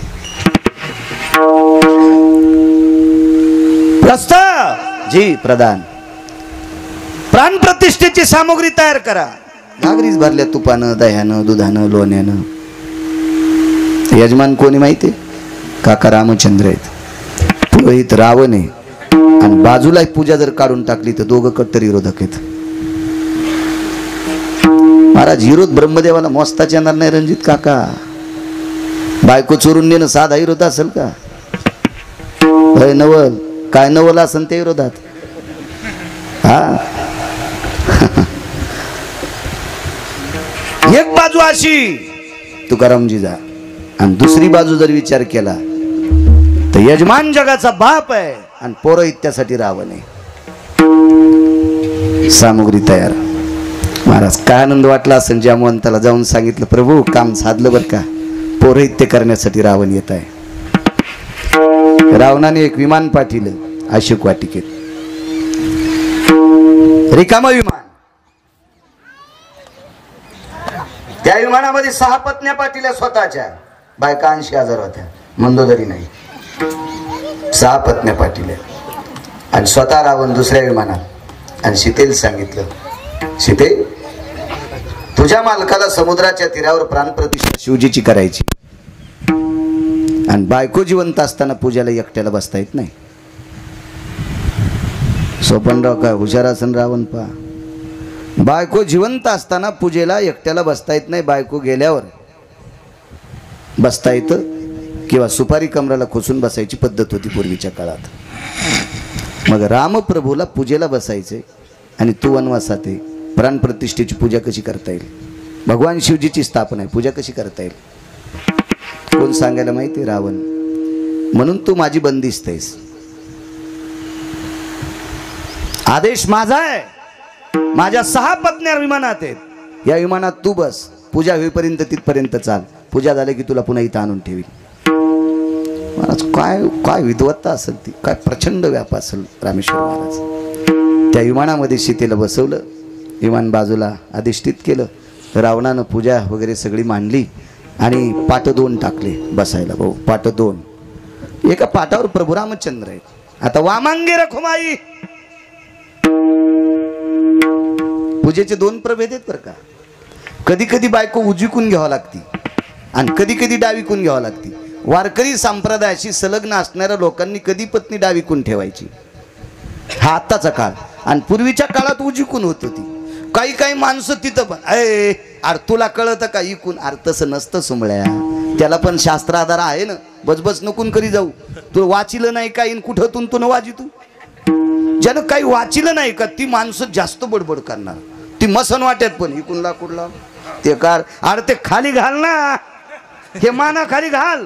असं वाटतंय मड लांब ठोन यालाच फुकाव, मड नंतर फुकू 2-3 दिवसाला, पहिलं याला फुकलं पाहिजे. इतकी माणसं तिथं पण बडबड करणारी असतील. यायला सरण शहाणे म्हणते. देवान त्याला ते सरणाचा शहाणपणा, कुठं काय बजबज करतील काय मिळच नाही. प्रभू रामचंद्राने रावणाकडे असं बघितलं. अरे देवही त्याचा देवपणा विसरला होता ना. तितक्या वेळापुरता तोही त्याचा विरोध विसरला. आणि महाराज देव जरी असेल तो पौरोहित्य करणाऱ्याला नमस्कार करावा. आज रावण ब्राह्मण आहे, प्रणाम केला. भूदेव 2 पाट कोणाकरता बसायला टाकले. रावणानं सांगितलं, यजमान तुमच्या लक्षात असावा, पत्नी जिवंत असताना पूजेला एकट्याला बसता येत नाही, हे तुम्हाला कळावा. तुम्ही जगाचे बाप आहात, तुम्ही विश्वाचे मालक आहात, तुम्ही मर्यादा पुरुषोत्तम रामचंद्र आहात. हे 2 पाट कोणाला टाकले तुम्ही मला विचारावं. काय वाटलं असेल रामचंद्रांना ऐकायला. महाराज हे सगळं कळत होतं, पण बायको तुझ्या ताब्यात आहे ना, असं मनातली मनात नाही म्हणले. आणि चुटकी वाजल्यावर प्रस्त घेऊन या यजमानाची धर्मपत्नी. आणि त्या पाटावर सीतेला बसवलं, सीतेला बसलं. पूजा आटोपली आणि शेवटचा जो आपण ज्याला पूर्णाहुती म्हणतात, या पूर्णाहुतीचा नारळ रामचंद्रांच्या हातात, सीतेच्या हातात आहे. त्याला छिद्र पाडलेलं आहे, त्याच्यात तूप भरलेलं आहे, साखर भरलेली, गुळ भरलेला आहे. आणि पूर्णाहुतीचा नारळ पडल्याबरोबर जाज्वल्य रामेश्वराचं अधिष्ठान प्रज्वलित झालं. नमः पार्वते पते हर हर हर हर हर महादेव. त्या रामेश्वराची स्थापना, त्याचे मंत्र म्हणण्यासाठी रावण आहे. हे पुढचा थोडासा मुद्दा आहे का. भगवान प्रभू रामचंद्रांनी दोन्ही हात छातीवर जोडले आणि एकच सांगितलं, मी वनवासात त्या प्रदक्षिणा काय देऊ, काय दक्षिणा देऊ, काय दक्षिणा देऊ. डोळ्याच्या कडा ओल्या झालत्या. भूदेव महाराज मी वनवासात आहे, आपल्याला दक्षिणा काय देऊ. भगवान प्रभू रामचंद्राच्या डोळ्यावर आलेले अश्रू पुसण्यासाठी रुमाल सुद्धा नव्हता, वलकल्ले होती, वलकल्ले. रावणानं भरजरी उपरनं फेकलं. यजमान डोळे पुसा. वनवासाला मागणारा मी ब्राह्मण आहे का, वनवासाला मागणारा मी ब्राह्मण आहे का. आणि काळजी करू नका यजमान, विश्वाचा बाप ज्याच्या पुढे आहे, लक्ष्मीचा पती ज्याच्या पुढे आहे, ते तरी लोकांना कशाला हात पसरीन, ते तरी लोकांना कशाला हात पसरीन.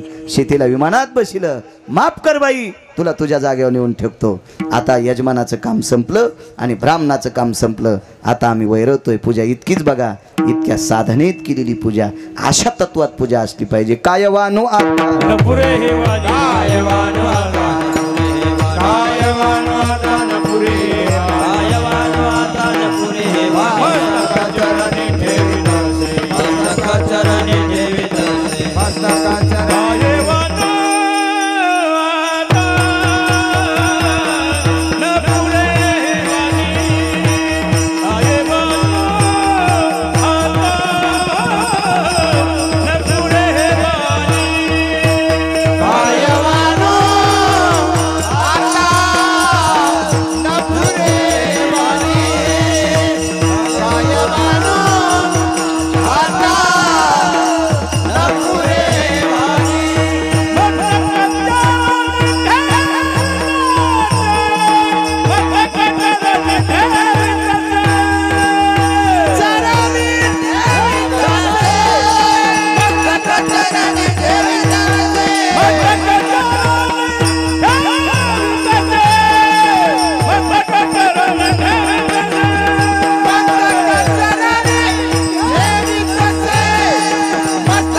ही त्या शिवरात्रीची जोपासना आहे.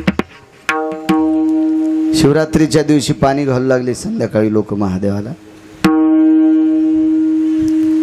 आणि एक लावरं चित्र सशी धरण्यासाठी वाघूर घेऊन आलत. काय त्या दिवशी त्याला शिकार सापडली एका ठिकाणी असं म्हणते. आता घरी जाण्यासाठी अंधार झाला, ती शिकार भाजली, तिथंच खाल्ली.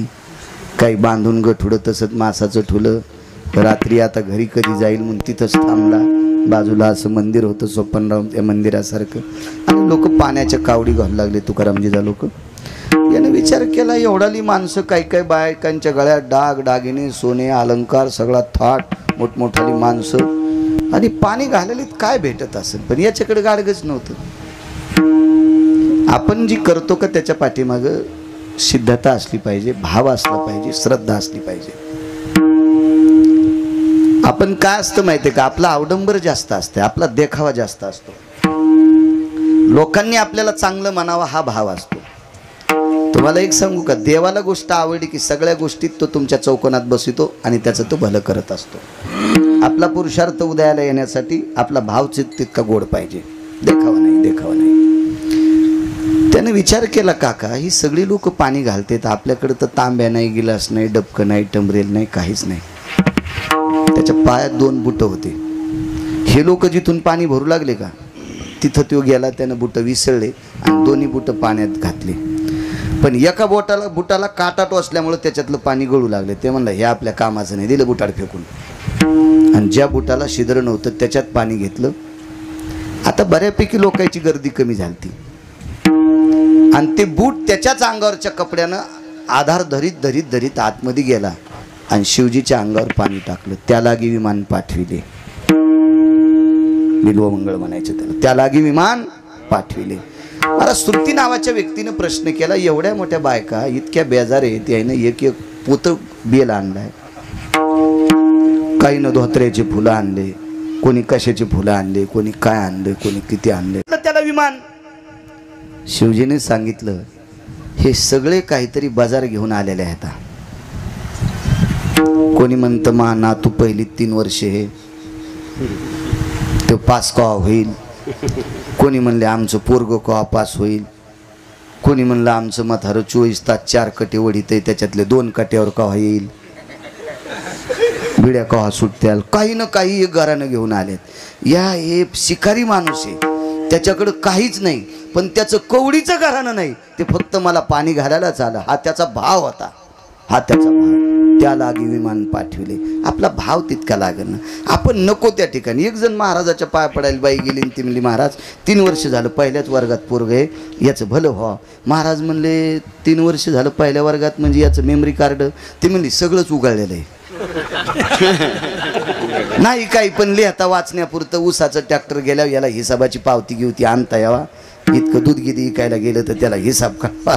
फॅक्टरीवर गेल्यावर इतकं त्याला याला करा. म्हणले बाई कळण्याचा काही विषय नाही, पण 20 वर्ष झालं माझ्याच पोराला गोळ्या चालू आहेत. मग ज्या महाराजाच्या पोराला 20 वर्ष झालं गोळ्या चालू आहेत, ते महाराज तुमच्या पोराचं कसं धड करीन. कुठं नका ना आपटी जाऊ डोके, कुठं बी नका, कुठं नका.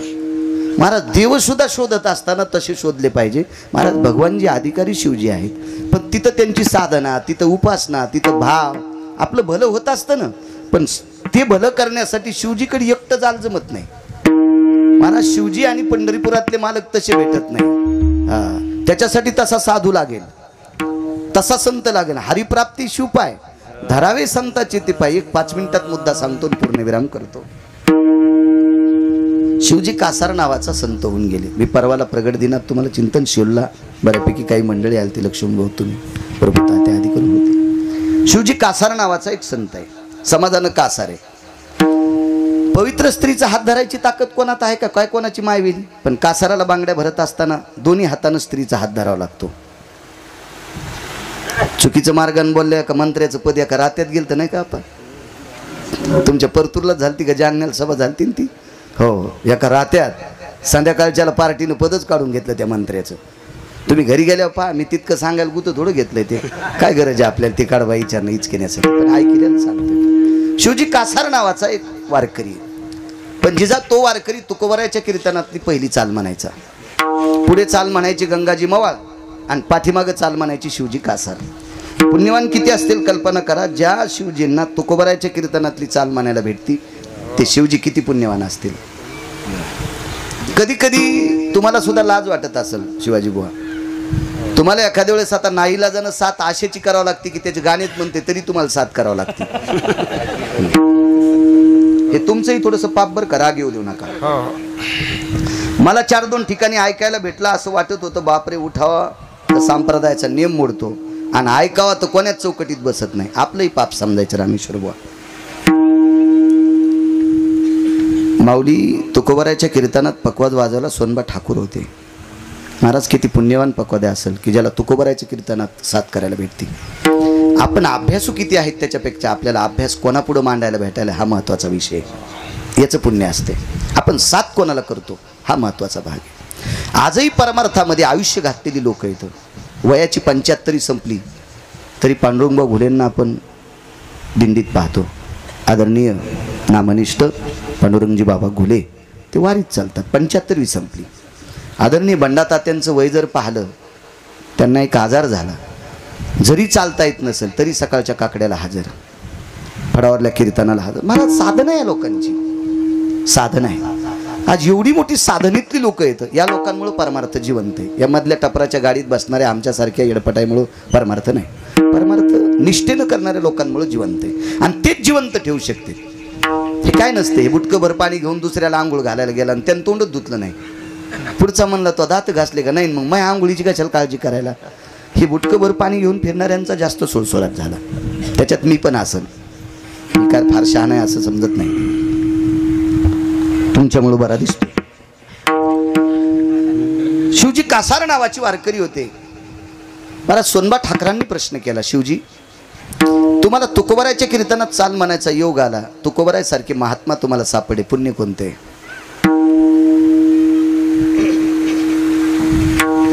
इथं बसलेल्या सत्पुरुषांना आणि मावल्यांना सांगतोय, फार मोठी साधना करायची गरज नाही.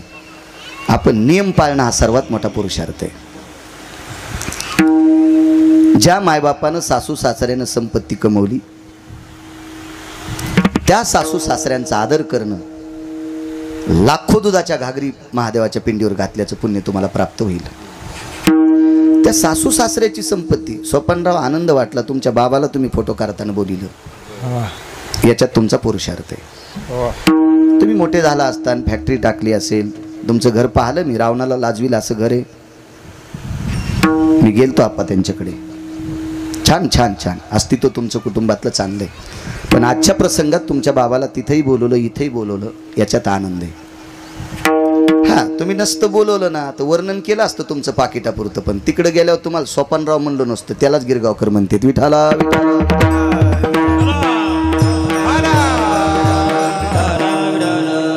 पैशाने विकत घेणारे असे मी महाराष्ट्रातले कोंबडे पाहिलेत. आणि पैसा हा वळवळीनं कधीच भेटत नसतो. पैसा जर वळवळ केल्यानं भेटला असता तर वैकुंठवासी वक्ते बाबा म्हणायचे, आडत्यापेक्षा हमाल जास्त काम करते आपण. मग श्रीमंत हमाला असतो का आडती? आडत्या प्रारब्ध. संप्रदायात सुद्धा वळवळ करायची नाही. हे करू का, ते करू का, आमक करू का, तमक करू का, याच्यावर जळू का, त्याच्यावर जळू, त्याच्यावर इस्तू टाकू का, याच्यावर पेंढ्या टाकू, यानं काय होत असते? मला सांगा, दुसऱ्याला जास्त 400 टन ऊस झाला म्हणजे संध्याकाळी म्हशी घातल्यानं आपला वाढत असतो का? त्यानं काय खतं घातले ते आपल्याला घालावं लागतील ना. हे करायचंच नाही. अन्न मानधन येतो प्रारब्ध आधीने. तुम्ही घेतलेली बैल बांधून वैरण खातील, मका चारीत असताल पण बांधून ना. आणि आकाश देवाला सोडायला कठाळ्या. रामेश्वर कोणाची मका खातो का नाही? मग असे काही कठाळे समजायचे. तुम्ही नका नादी लागू द्यायचे. ते कठाळे आहेत, ते नशीब घेऊन आलेले आहेत. आपण आपल्या साधनेत करायचं. महाराज एक न एक दिवस विटेवरचा मालक इतका कृपाळू आहे, तुमच्या सात्विकपणाची दखल घेऊन तुमच्यामध्ये प्रसन्नतेची लहर पाडायची ताकद त्याच्यात आहे. चुका नाही करायच्या. चुकीनं काय माती भेटत नाही, काय माती भेटत नाही. तुम्हाला वाटतं का रात्री एका रात्री शिवरात्रीचं पारायण केल्याने तुमचा उद्धार होईल? तुमचा उद्धार त्याच दिवशी होईल. तुमच्या सासूला दात नसतील, तिनं शिवरात्र धरली असेल तर तिला नरम उसळ करून देणं, याच्यातच तुम्हाला शिवजीचं पारायण करण्यात येतं. सासूला कोपर खिळे हाणायली दाताड नाही तर धरलीन बसली तू वाचित. कशाला वाचायली मंजुळा, कशाला करायली आगावपणा. काही नाही, काही तुला कवडीचा पुण्य नाही त्याच्यात, कवडीचं नाही. जैन संपत्ती कमवली त्याची हिसकून घ्यायची आणि त्याला कवडीमोल किंमत द्यायची नाही. सगळ्या अंगाला शिवलीला ग्रंथ बांधला तरी काही फायदा नाही, काही फायदा नाही. आपल्या घरातली सूत्र ज्याला कळतात का त्याला खरा परमार्थ म्हणतात. बघा आपल्यातला पुरुषार्थ. महाराज ज्ञानेश्वरी किती पाठ आहे, गाथा किती पाठ आहे, स्वराचं ज्ञान किती आहे, बोल किती पाठ आहेत, कीर्तन करून श्लोक किती सांगतो, ओया किती सांगतो, पाठांतर किती, पुराण किती सांगतो, त्याच्यापेक्षा आचरणात किती वागतो हा महत्वातला पुरुषार्थ. त्याच्यासारखा पुरुषार्थ दुसरा कुठला नाही. हीच खरी शिवरात्रीतली खरी शिवमुठ भगवान शिवशंकराला असेल. शिवजी कासारांना प्रश्न केला, शिवजी तुम्हाला तुकोबारायसारखा महात्मा सापडा, पुण्य कोणतं? एकच पुण्य होतं, बापानं बांगड्या धरायचा धंदा केला, मी तेच केला. पण माझ्या वडिलांनी कानात मंत्र सांगितला, माझ्यापेक्षा वयानं मोठी स्त्री असेल तिच्या हाताला हात लावत असताना तिला माय म्हणायचो, बरोबरीच्या वयाची असेल तिला बहीण म्हणायचो, आणि माझ्यापेक्षा कमी वयाची असेल तिला लेक समजून तिच्या हाताला हात लावून बांगड्या भरायच्या. हा पुरुषार्थ माझ्या पाठीमागे पडला आणि तुकोबारायसारखा महात्मा सापडला. तुकोबारायचं कीर्तन ऐकायचा योग शिवजी कासाराला त्या दिवशी खाली बसायची योग आला. टाळका नसल, टाळका घेतला नसल, उभे का राहिले नसतील त्याचा सिद्धांत आपल्याला सापडा नाही, पुरावा सापड्यावर तुम्हाला सांगेल. पण मला वाटतं शिवजी कासाराचा टाळ घेण्याची कोणाची मायवी आली, कोणाची हिंमत असेल. पण तो अधिकारी व्यक्ती आला असेल त्या दिवशी. शिवजी कासारांचा टाळ त्यांच्या गळ्यात होता, टाळ मोजकी होती, शिवजी कासार खाली बसलेले आहेत. आणि शिवजी कासार ज्या दिवशी खाली बसले, महाराज आपण जो परमार्थ करतो का हा फलद्रूप परमार्थ असावा, तर विटेवरचा मालक आणि काशीतला मालक आपल्याला पावडत असतो, देखावा नाही. तुम्ही किती देखावे करा, किती देखावे करा, किती देखावे करा. मालकाला उपाशी ठेवून जर पांडुरंगाला मंजुळा वाहत असेल, मालकाला उपास उठून जर शिवजीला पाणी घालीत असेल, त्याला सर्दी होईल बाई तुझ्या पाणी घातल्यानं, तुझा उद्धार नाही. तू नवऱ्याला उपाशी ठेवून गेलीच.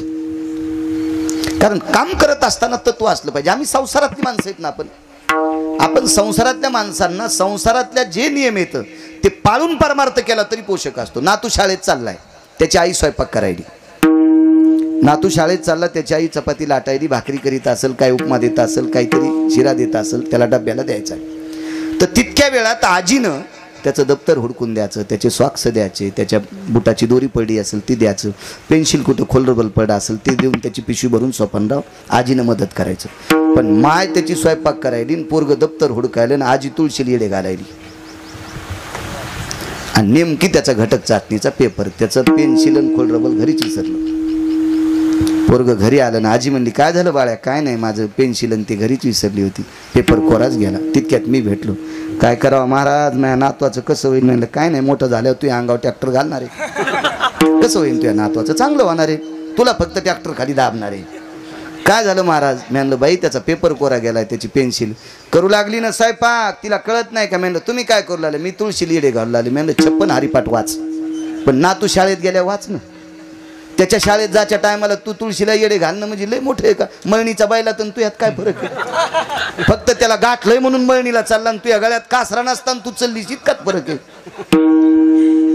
मला सांगा, अशा वाटुळीनं किती जरी महादेवाला पाणी घातलं, ह्यात सगळ्या म्हणत्यात बाळू महाराज लय चरचरे, आणि मी खरंच चरचरे ना, पण चुकीची चरचरी नसती. वागतोय तत्वात जिजा आणि बोलतोय कडक, वागणंही चोंभाळे नाही आणि बोलणंही नसन पटत. अब काही लोकांना देव पटत नव्हता, तर बाळू पटन हे कशा लक्षात घेता. येरवी दिठीवे दिली कवळे, ते चांदनिया ते म्हणे पिवळे, ते माझ्या स्वरूपी निर्मळे देखती दोष. भगवान सांगतात अर्जुना, कावीळ झालेल्या माणसाच्या डोळे पिवळे होत असतात जिजा, आणि ज्याच्या डोळ्याला पिवळा पडदा येतो त्याला चांदण्या पिवळ्या वाटतात. वस्तुस्थिती चांदण्या पिवळ्या नसतात. मग चांदण्याला पिवळे म्हणणारे डोळ्याचा आजार आहे. तै माझ्या स्वरूपी निर्मळे देखती दोष. अर्जुना, मला सुद्धा काही माणसं दोषी. आता दुर्योधन देवाला चांगलं समजित असेल का काकडे गो? नाही. मग देव वाईट होता का? नाही. मग देवालाही वाईट म्हणणारी जनता होती ना, तसं बाळूलाही वाईट म्हणणारे आज नसतील का? शोन शक्य. विठाला विठाला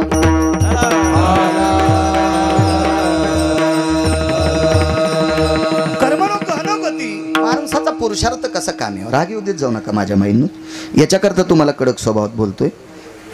हा जिजा, या देशातलं नाविन्यपूर्ण स्थान कोण असेल त्या देशातली स्त्री आहे. माझ्या माईंनो, पुरुषार्थ परमार्थ एखाद्या वेळेस चुकेल, कारण मुंगळे नीट चलतच नसतील. लाईनमध्ये चालतात कोण? मुंग्या लाईन सोडित नाही. तुमच्यावर एवढे बॉम्ब टाकतो याचा अर्थ माझा तुमचा राग आहे असा विषय नाही. त्याचं कारण सांगतो. या देशाची संस्कृती घडायची ताकद तुमच्या हातात आहे. तुम्ही चुका करता कामा नये. मी जरी महाराष्ट्रात कीर्तन करीत असेल तरी माझ्या मुलाला किती वेळ देऊ शकतो काका मी? मोजका. तुम्ही सुद्धा बसलेली माणसं घरी किती वेळ देऊ शकतात? थोडा. सगळ्यात जास्त वेळ रामेश्वर कोण देऊ शकते? त्याची आई. म्हणून या देशाची स्त्री किमान 75% तरी सूत्रवाद असावा. नियम चुकता कामाने. सगळा पुरुषार्थ तुमच्या हातात आहे. या देशाची मान जर उंचावली असेल तर कोणी? तुमच्यातली पद्मिनी नावाची स्त्री होऊन गेली. पद्मिनी नावाची स्त्री. अल्लाउद्दीन खिलजी नावाचा व्यक्ती, ती इतकी सुंदर होती, तिचं शरीर वाटवण्यासाठी आलता.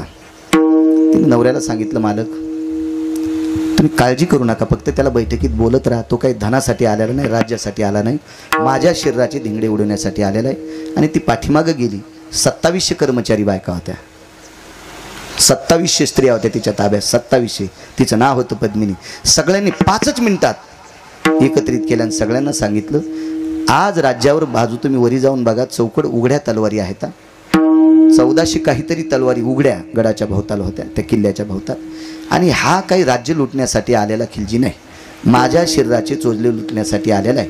तर आता हा कुंड आहे, त्या कुंडात मी सरपण टाकले. त्या कुंडाला जोहार कुंड नाव पडलं. कधी कधी मोबाईलवर बटन दाबा चांगलं. ठीक आहे, मला भारीचा मोबाईल नाही, नसू द्या, पण तुम्हाला आहेत ना. तुमच्या नातवाला सांगा, तुमच्या लेकीला सांगा, मुलाला सांगा, ते चरित्र काढायला लावा, पद्मिनीचं चरित्र काढायला लावा, लक्षात येईल. आणि तिने सगळ्यांना सांगितलं की या शरीराला, पवित्र शरीराला त्या खिलजीचा हात लागू नये आणि चंद्र सूर्य तोपर्यंत हिंदुत्वाच्या स्त्रीला कलंक लागू नये, म्हणून या कुंडामध्ये सरपण टाकून मी जाज जोहार करून घेणार. त्या कुंडाला जोहार कुंड म्हणतात. 2700 मधल्या 22 स्त्रिया बाजूला सरकल्या, काम करणाऱ्या 2200 स्त्रिया. त्यांनी सांगितलं, मालकीनबाई तुमच्या शरीराला वाटवण्यासाठी खिलजी आला, पण त्याच्यासोबत हजारो सैन्य आहे. हे हजारो सैन्य आम्हाला सोडणार नाही. मग तुमच्या सानिध्यात राहणाऱ्या सुद्धा आम्ही किती पवित्र आहेत? 2701. तिनं आधी उडी टाकली आणि या 2700 बायकांनी त्या कुंडात जोहार करून घेतलंय. ह्या देशाची मान इतकी उंचावली, त्याच्यातल्या तुम्ही आहात, त्याच्यातले तुम्ही आहात. म्हणून माझ्या वारकरी संप्रदायाने दखल घेतली. राज्य, राणी व संपत्ती, या देशाची श्रेष्ठ संपत्ती कोण असेल तर तुम्ही आहात. मी कधी सांगत असतो, बायकांनी महाराजांच्या पाया पडण्यापेक्षा नवऱ्याच्या पडत जा. अजय लबडे नावाचा एक गरजा महाराष्ट्र चॅनलवाला पोर आहे. त्यानं मला सांगितलं, बाबा तुम्हाला कमेंट आली, काही बायका म्हणल्या आमचा नवरा पाया पडून घेण्याच्या लायकीचाच नाही, त्याच्या पडावा कसं, ही तुम्हाला कमेंट आली. आता मला तर काही मोबाईल नाही, काय टाकायची असेल टाकी जा. तर ते म्हणलं आमच्या परिसरातल्या बायका आहेत त्यांनी टाकली. आता इथं कीर्तन, तिथं शंका, राजूर गणपतीत शंका दूर केली की नवरा नालायक जरी असला तरी पाया का पाडा. त्याचं कारण सांगतो. नवऱ्यानं नालायकपणा केल्यावर जर बायकोनं नालायकपणा केला तर दोघंही मारताल, त्याबद्दल काही दुमत नाही. पण परिणाम काय होतो माहिती आहे का? तुमच्यापासून निर्माण झालेल्या निष्पाप वासरांचा उन्हाळा होतोय.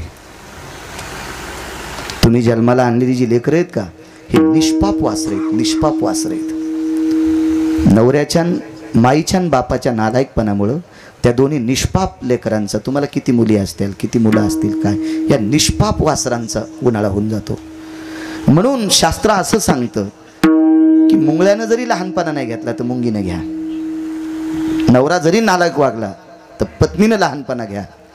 आणि त्या लहानपणात महाराज पक्षीन जशी आपल्या पंखाखाली पिलांना सांभाळते, आई सुद्धा लेकरांना मोठं करू शकते. छत्रपती शिवाजी महाराजांना नुसते वडील होते, कृपा काय होती? आधार तर आईचाच होता, आईचाच होता, आईचाच होता. महाराज या देशाचा राजा घडवला, आईनं घडवला. धर्मनिरपेक्ष राजा महाराणा प्रताप घडवले, आईनं घडवले. महाराज किती मोठा पुरुषार्थ आहे तुमच्यातला. म्हणून तुम्ही लहानपणा घ्या, आपल्या बाळांसाठी लहानपणा घ्या, आपल्या मुलीसाठी लहानपणा घ्या, आपल्या मुलासाठी घ्या. पडा पाय, एक न एक दिवस त्याला लाज वाटेल. नाही वाटली तरी तुमच्या करुणपणाची लाज विटेवरच्या मालकाला वाटेल आणि तुमच्या लेकरांचा संसार बरा करीन. याच्याकरता लहानपणा घ्या म्हणतो. मी काय तुमच्यावर बॉम्ब टाकीत नाही, मी पुराण पाहून सांगतो. कारण बाईचा सर्वात मोठा देव आपला पती, माणसाचा सर्वात मोठा देव आपले आईवडील आहेत. असो, त्या शिवजी कासारानं सांगितलं, या महिलांचा हाताला स्पर्श करत असताना माय, बहीण आणि लेक म्हणलो, याचा पुरुषार्थ प्राप्त झाला. मला तुकोबारायसारखा महात्मा सापडला. कर्मनो गहन गोती. त्याच कीर्तनात त्याच दिवशी शिवजी कासाराचा मुलगा मरण पावला. शिवजी कासाराच्या पत्नीने मुलगा खांद्यावर घेतला आणि तुकोबारायच्या कीर्तनात येऊन बसली. आपटीला नाही, हे चूक शब्द आहे बरं, नाही, कारण ती एका वारकऱ्याची पत्नी होती, असं चूक करणार नाही. कधी कधी एक दोन कीर्तनकाराच्या मुखारविंदातून ऐकलं, तिला कोण्या बायकांनी लावून दिलं, तिनं पोरगं खांद्यावर घेतलं, तुकोबारायच्या कीर्तनात पोरगं आपटून दिलं. कशी आपटीन महाराज? मेलेलं जरी असेल तरी पोरगं आहे, मेलेले जरी असेल. महाराज सात्विक माणसं गाई वासराची बैलाची सुद्धा अंत्यविधी चांगली करतो, घोड्याची सुद्धा आपण केली भाऊ, बैल सुद्धा, गाय सुद्धा. महाराज काही काही लोकांनी कुत्र्याच्या सुद्धा अंत्यविध्या चांगल्या केल्या, कारण जीवनभर त्या कुत्र्यानं वाडा सांभाळलाय. तर पोटच्या लेकराला काका ती आपटून कशी दिली? ती माय ना, माय ती. म्हणजे आमच्याही लोकांना भान असल्यासारखं बोललं पाहिजे. परिणाम काय होतो माहिती आहे का? ठीक आहे, तितकं बोलून जातो आपण, पण याचा परिणाम नंतर घडतो. मोटरसायकलचा ड्रायव्हर चुकला 2 मरतील, जीपचा चुकला 10 मरतील, एसटीचा चुकला 55 मरतील, रेल्वेचा चुकला 1000 मरतील, वक्ताचा चुकला कोटी मरतील.